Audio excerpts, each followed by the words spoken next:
یہ screening criteria رکھ ہی نہیں سکتے بینک کے اندر. کہاں سے اتنا پیسہ لائیں گے کہ جا کے دیکھیں؟ اگر ایک گاؤں کی عورت ہے اور ڈونیٹ کون کرے گا؟ کوئی امیر عورتوں نے تو آ کے کرنا نہیں ہے. اچھا ڈاکٹر صاحب قطع کلامی کی معذرت چاہتا ہوں، آپ نے بالکل جو اس کا طبی پہلو ہے وہ تو بالکل سامنے بیان کیا ہے، لیکن اصل مسئلہ یہاں پر طب کا نہیں ہے جس وجہ سے پاکستان میں بات ہو رہی ہے. پروفیسر صاحب آپ نے سنا ہے ڈاکٹر شبانہ مفتی صاحبہ کو جو انہوں نے اب تک گفتگو کی ہے، جس کے مطابق وہ جو طبی پہلو ہیں وہ تو سارے کے سارے کیے جا سکتے ہیں. اس کے جب ہم مزید گفتگو میں جاتے ہیں تو ایک سامنے یہ بھی نظر آتا ہے نا کہ کیا آپ واقعتاً وہ جو شریعت کے احکامات ہیں طب کے ساتھ ساتھ، کیونکہ طب بعد میں آئے گی، شرعی حکم پہلے آئے گا، تو پاکستان میں تو یہ کرتے ہوئے آپ کو سب سے پہلے، بلکہ دنیا میں جہاں کہیں بھی اگر کوئی مسلم کسی بھی چیز سے فائدہ اٹھاتا ہے تو اس کو تو سب سے پہلے شریعت کے احکامات کو دیکھنا ہے. تو آپ اس پہلو کو کس طریقے سے دیکھتی ہیں؟ میں یہ سمجھتی ہوں کہ بہت خوبصورت بات کی ڈاکٹر صاحبہ نے، اور ان کے آخری جملے سے ہی اپنی بات کو آگے بڑھاؤں گی کہ اس کو کون ڈونیٹ کرے گا؟ ایلیٹ کلاس تو نہیں کرے گی. آئی ایم سوری ٹو سے، ان کا تو فگر خراب ہوتا ہے، وہ تو بچوں کو پیدا ہوتے ہی انکیوبیٹرز اور اس کے بعد پھر دایا کے حوالے، تو وہ تو اپنا دودھ پلانے کے چکر میں ہی نہیں ہے. ہمارا متوسط طبقہ یا لوور کلاس کے اندر دین سے دوری کا یہ عالم ہے کہ ان کو فرائض کا نہیں پتہ. اور اگر ان کے سامنے میں جا کے یہ کہوں گی نا کہ بی بی فروع اور اصول، تمام مساہرت کے بھی اور تمام نسب کے بھی اور رضاعت کے بھی رشتے حرام ہو جاتے ہیں، ان کو اس جملے کی سمجھ نہیں آنی. تو سب سے پہلے تو ان کو اویئرنیس دینے کی ضرورت ہے کہ ہمارا دین اس کی قطعاً اجازت نہیں دیتا. اس سے بات کہاں تک جاتی ہے؟ میں نے جو بات کی ہے، بیٹیاں، بہنیں، پھوپھیاں، خالائیں، چچا، ماموں، تمام کے تمام حرمت کے رشتوں میں آ جاتے ہیں، رضاعت کے جو رشتے ہیں. تو ان کو آپ کیسے جو ہے وہ دیکھیں گے کہ یہ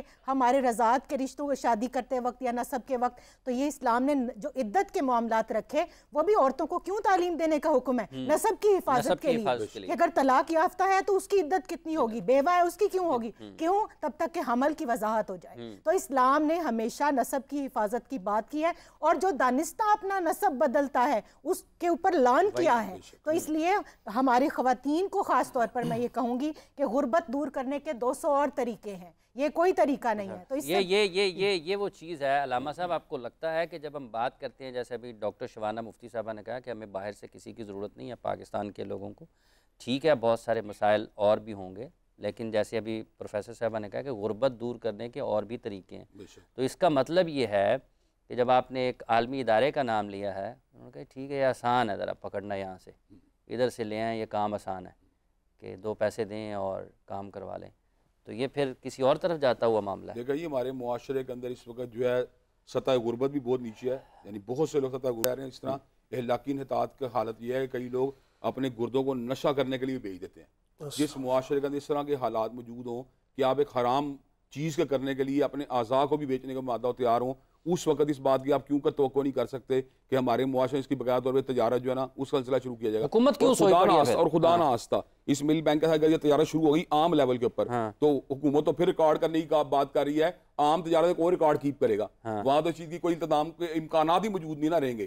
حکومت تو پھر یہ بات کر رہی ہے بینکوں کے ساتھ ہم کو ریکارڈ لگائیں گے تو جو عام فروخت ہونا شروع ہو جائے گا. جب یہ تجارتی کموڈٹی کی شکل اختیار کر جائے گی ون سے یہ چیز، تو اس کے بعد اس کی خرید و فروخت کے التزام کے دوران کوئی بندہ اس بات کی پرواہ کرے گا یہ کہاں پہ آ رہا ہے کہاں پہ جا رہا ہے. اس میں میں ایک بات ایڈ کرنا چاہوں گا جی مفتی صاحب کہ ہمارے ہاں جو ہے انسان جو ہے وہ اپنی باڈی کا اتنا مالک نہیں ہے کہ اپنا کوئی آرگن سیل کر سکے، اپنا جو ہے وہ بلڈ سیل کر سکے. اپنا ایسے ہی جو ملک کی بات ہو رہی ہے، شرعاً یہ جائز نہیں ہے. بے شک آپ صرف شرعاً جائز نہیں ہے، بالکل جائز نہیں ہے. آپ اپنی کوئی جسم کی چیز بیچ نہیں سکتے، ٹھیک ہے؟ صرف ڈونیٹ کرنے کا جو ہے وہ بیچ دیا گیا ہے. نہیں سکتے. ڈونیٹ کرنا بھی اس صورت میں ہے کہ جب حاجت شدیدہ بن جائے، جب کسی کی جان بچانا مقصود ہو وہاں پر پھر بلڈ ڈونیٹ کرنا. تو یہیں پہ بھی جان دیکھیں یہاں پر جان بچانا تو مقصود ہے، لیکن اگر جان آپ نے بچا بھی لی لیکن یہ بعد میں تجارت کی شکل بھی اختیار کر سکتی ہے. اصول یہ یاد رکھیں کہ انسان اور انسان کے ساتھ منسلک اس کے تمام اعضاء، یہ انسان ان کا خود مالک نہیں ہے، یہ اللہ تعالیٰ کی عطا ہے اور ان پر انسان کا خود اختیار نہیں ہے. ان کو بیچنا خریدنا یہ بھی شرعاً حرام ہے. جی میں عرض کر رہا تھا کہ یہ انسان کے پاس جتنے اس کے جسم ہے اعضاء ہیں یہ اس کے پاس اللہ کی دی ہوئی امانت ہے، یہ انہیں بیچ نہیں سکتا. تو جیسے ایک تو ہم نے اس ملک بینک میں جو ایک خرابی ہے وہ تو ایک تو یہ تھا نا کہ جو رضاعت کے رشتے ہیں ان کے پہچاننے رہیں گی. دوسری خرابی یہ ہے کہ اس میں جو ہے یہ ایک تجارت شروع ہو جائے گی جو کہ ایک حرام عمل ہے، جائز نہیں ہے۔ اچھا اب یہ سوال یہ ہے کہ کیا ہم معاذ اللہ ان بچوں کے، ان شیرخوار بچوں کے خلاف ہیں؟ ہمیں ان کی زندگیاں پیاری نہیں ہیں؟ پیاری ہیں بھائی، ہم بھی آپ کے ساتھ اس عمل میں شامل ہو سکتے ہیں، لیکن اگر آپ جائز طریقے سے کریں، آپ کو اتنا شوق ہے ان بچوں کو زندگیاں بچانے کا، تو آپ اس کے لیے جو ہے وہ ایسا کریں کہ ایک ریکارڈ کیپنگ کریں۔